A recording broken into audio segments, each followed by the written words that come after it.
He had everything: wealth, status, a future guaranteed, and he walked away from it all.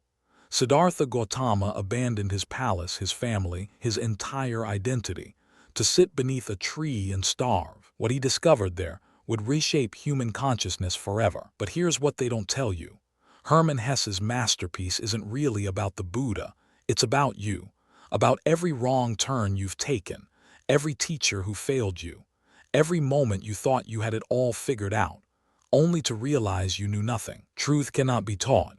Hesse wrote this book while on the verge of a nervous breakdown, questioning everything he believed, and what emerged from that crisis is perhaps the most dangerous spiritual text ever written, because it doesn't tell you what to believe. It destroys every belief you have. Today, we're going to walk the path Siddhartha walked, and by the end, you might just lose everything you thought you knew. The golden cage. Picture the most comfortable prison ever built. Gold walls, silk sheets, servants anticipating your every desire. This was Siddhartha's world. His father, a wealthy Brahmin, constructed an entire reality designed to keep his son content. He had been taught to find the innermost spring, but he had not yet found it. And here's where Hesse reveals something disturbing about human nature.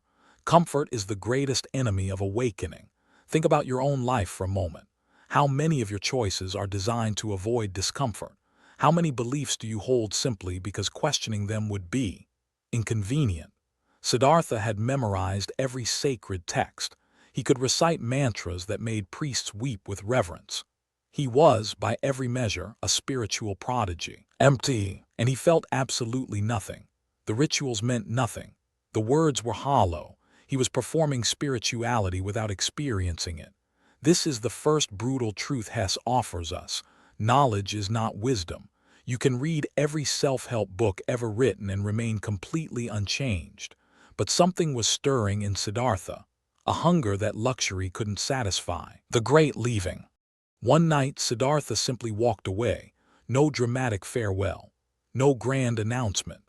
He left his father's house, his comfortable future, his very identity behind. He found the samanas, wandering ascetics who believed the path to enlightenment was through destroying the body's desires. He starved himself, stood motionless for days, pushed past every physical limit, and something remarkable happened. He became incredibly good at suffering. He could control his breathing, slow his heartbeat, endure what would break ordinary men. Master of pain. But here's the twist Hesse reveals, and it's devastating. Siddhartha realized he was just running away, from pleasure to pain, from attachment to detachment, but running is still running. You can flee from yourself, through suffering just as easily as through pleasure. The ascetics weren't transcending the ego. They were feeding it with spiritual pride. Look how much I can suffer. Look how detached I am. If this wisdom is starting to open something in you, hit like and subscribe to keep exploring the depths of human transformation. Because what Siddhartha discovers next will shatter everything you believe about spiritual teachers. Meeting the Buddha. Then Siddhartha encountered the illustrious one himself, Gautama Buddha, the awakened, the man who had achieved what Siddhartha desperately sought. And what happens next is perhaps the most revolutionary moment in spiritual literature. Siddhartha listened to the Buddha's teachings.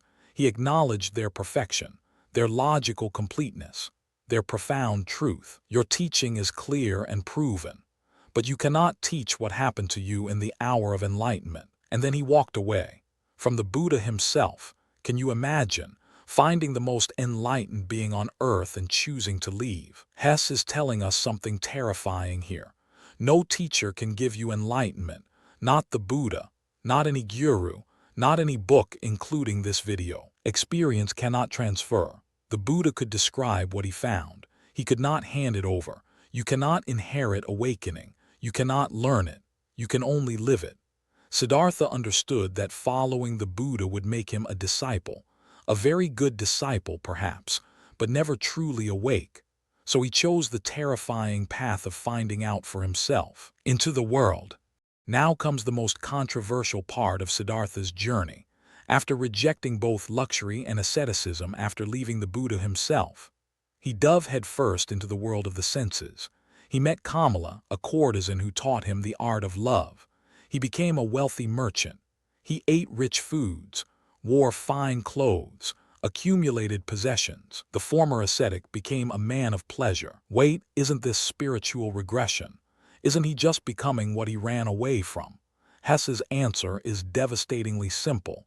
You cannot transcend what you haven't experienced. The sinner is closer to enlightenment than the righteous who never struggled. Siddhartha needed to know desire from the inside, not as something to fear and flee from, but as something to fully understand. I had to experience despair. I had to sink to the greatest mental depths, to thoughts of suicide, in order to experience grace. This is why moralistic spiritual teachings fail. They tell you to avoid, suppress, transcend.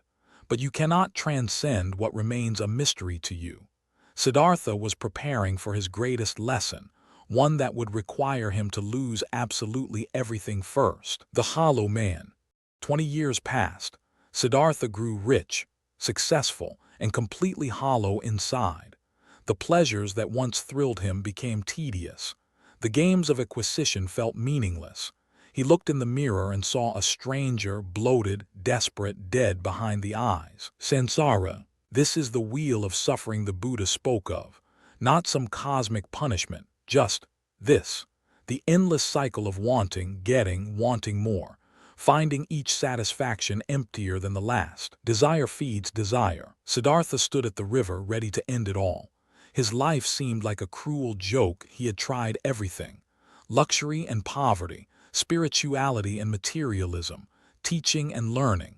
All paths led here, to a broken man staring at black water. The death of who you think you are is the birth of who you truly are. And in that moment of complete surrender, when he had finally given up every attempt to become something, he heard the river, really heard it, for the first time in his life.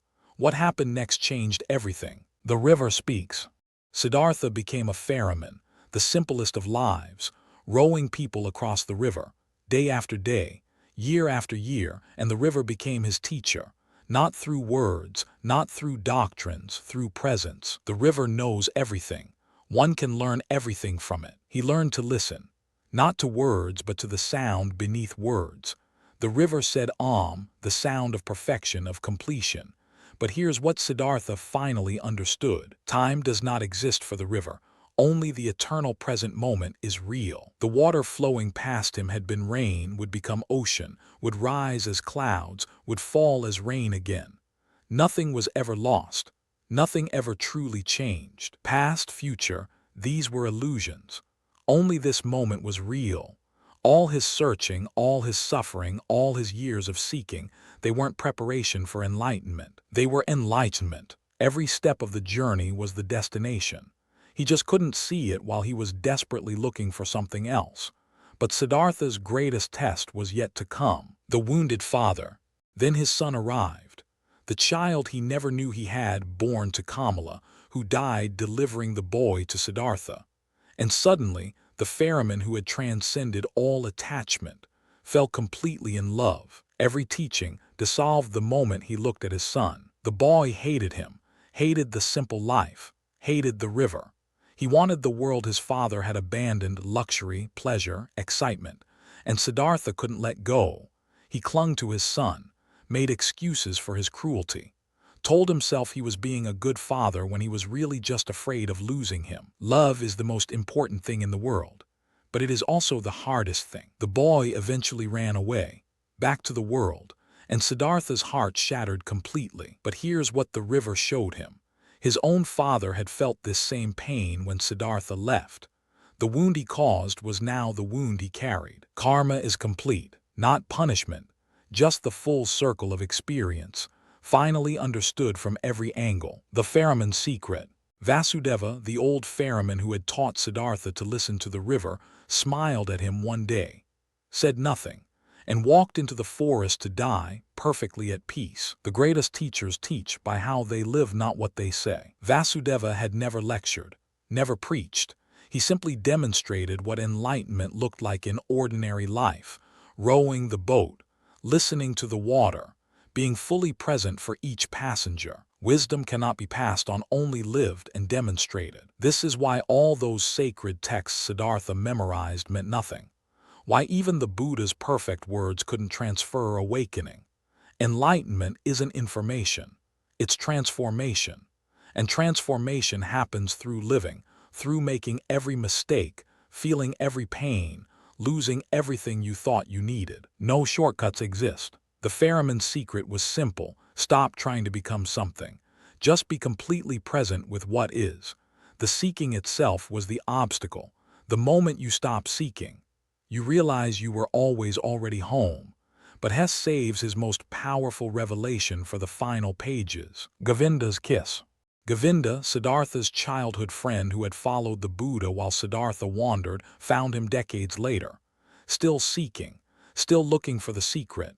"Please," Govinda begged, "tell me something. Any wisdom you found." Words do not express thoughts very well.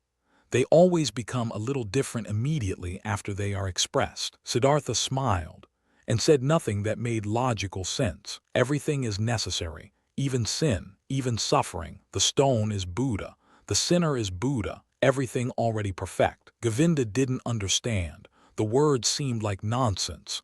Then Siddhartha asked him to kiss his forehead, and in that moment of contact, Govinda SAW, unity. He saw 1,000 faces flowing into each other, past and future merging, all beings as one being, all moments as one eternal moment. The Buddha smiled because he saw what cannot be spoken, what couldn't be taught through words, was transmitted through presence, through being. Hesse is telling us the truth can only be pointed at, never captured, and sometimes it takes an entire lifetime of wrong turns to finally see it. Hesse's message. Hermann Hesse wrote Siddhartha during a psychological breakdown. His marriage was collapsing. He had undergone Jungian analysis. He was torn between Eastern mysticism and Western rationality. "I wanted to learn to bow down before nothing but nature and truth." The book isn't about the historical Buddha. It's about the universal human journey. Your journey. Every teacher you followed who couldn't give you what you sought. Every pleasure that left you emptier. Every suffering that seemed pointless. Until it wasn't. Nothing is wasted. Hesse won the Nobel Prize for Literature. But he always said this slim novel contained his deepest truth. You cannot find yourself by seeking, you find yourself by living completely. The monks were wrong. The merchants were wrong. Even the Buddha's teachings could only point the way. Because awakening isn't knowledge you acquire. It is who you become when you stop trying to become anyone. The river flows. The ferryman rows. And somewhere right now you are exactly where you need to be, even if you can't see it yet. Siddhartha tried everything. The palace and the forest. The Buddha and the brothel. The heights of spiritual aspiration and the depths of worldly desire. And in the end, he found what he was looking for by learning to stop looking. Within you, there is a stillness and a sanctuary to which you can retreat at any time. This is Hesse's gift to us, not another technique, not another teaching to memorize, but permission.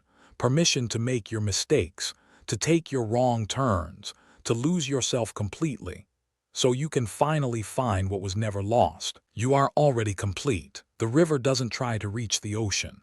It flows, and it arrives.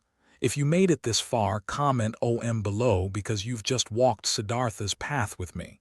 The wisdom of the ages is yours. Use it well. If this opened something in you, subscribe for more journeys into the depths of human wisdom.